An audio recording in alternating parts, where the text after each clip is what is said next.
get ready. Mr. Vice Chairman, the Minister of Railways has given us some impressive figures regarding route mileage, the number of passenger trains that run every day, the number of good trains that run every day, the number of millions of passengers who travel by train. He has tried to compare them in view of the vastness of the country, the large number of passenger trains being run, the large number of good trains being run, and the big route mileage. He has tried to show that the number of accidents that have occurred is not quite alarming. I do not know what his idea was when he tried to compare the number of accidents against this background. Committees has been appointed when serious accident took place to find out why such and such accident took place. The Shah Nawaz Committee, which was appointed in 1956, gave a very voluminous report. Therein, they had stated the causes of accident that occurred during the period before, and they had also suggested some preventive measures.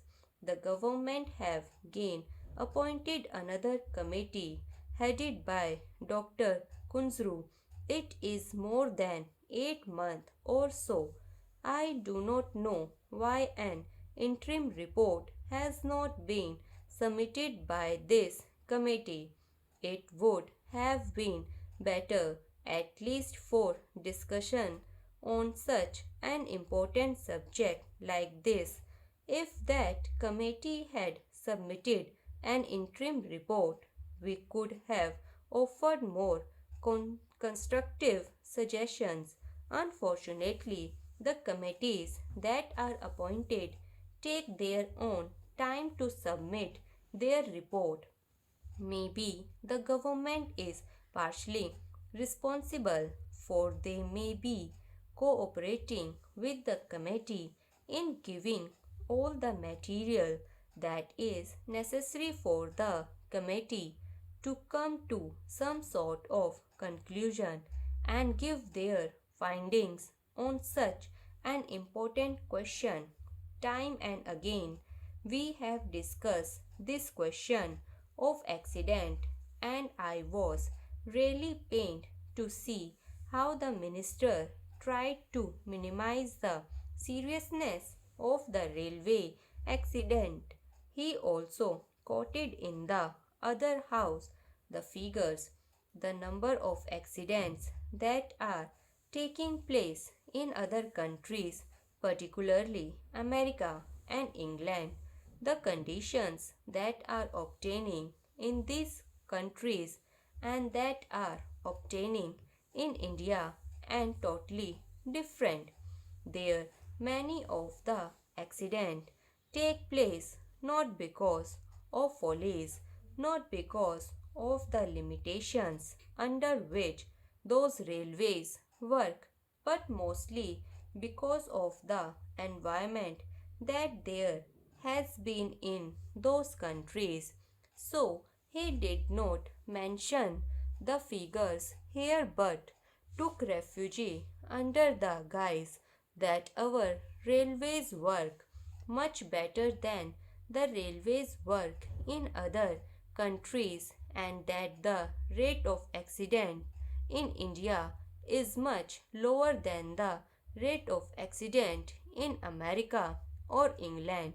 Sir, by having this discussion, the Railway Board and the Railway Ministry should be able to learn some lessons, and if they are prepared to implement the silent suggestions that will be made by the members, then many of these discussions will not take place and many of the accidents that take place these days will not occur.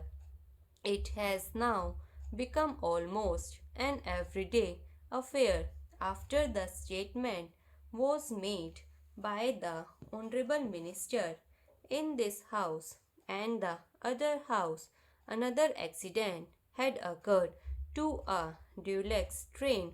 It is therefore incumbent and imperative on the part of the Railway Ministry to see whether they could avoid these accidents. Many of the accidents that have occurred not because they are accidents but because of the wrong things done by the railway ministry. When a train leaves the station, care is not taken to see whether it has a defective engine, defective locomotive, whether proper check was made of it, whether the bogies that are attached to the train are properly checked up, whether the screws and bolts that are there are properly placed in their proper places, and so on. These are all things which, if properly inspected, will show whether the train is fit for travel or not, and if these things are properly adhered to, many of the accidents will not occur. A member in the other house has reported a statement from the statement of Calcutta that the loquacious people asked the driver of a particular train to somehow manage, even though he complained that he could not take the train. He tried to manage. When the train arrived very late, he was said to have been manhandled by the reported to have stated to the correspondent that in spite of the protest that he made, he was asked to take that locomotive which was very defective. Last year, similar accident occurred. For instance, the Ranchi accident. It is also reported that the engine driver protested when he was asked to take the train because the engine was defective, but in spite of his protest, he was forced to take that engine and an accident occurred. I am glad that an inquiry commission has been appointed to go into the cause of the accident.